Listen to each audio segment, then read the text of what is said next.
Meet John and VJ. Sila ang inyong dynamic duo na kasosyo sa pagtatayo ng negosyo. Uy, kumusta?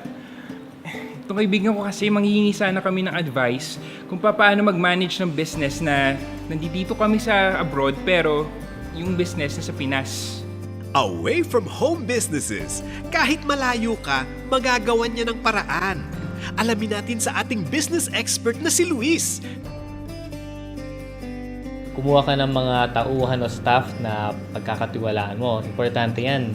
Pag nakuha mo na yung staff na gusto mo, dapat magkasundo kayo kung paano kayo magtatrabaho habang wala ka.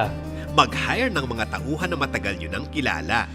Kailangan din na mag-set kayo ng schedule para sa pagsasubmit ng reports at video conferencing para sa updates. Yan ang ilang negosyo tips para sa malinaw na pag-asenso. Tuloy-tuloy ang Pinas pataas!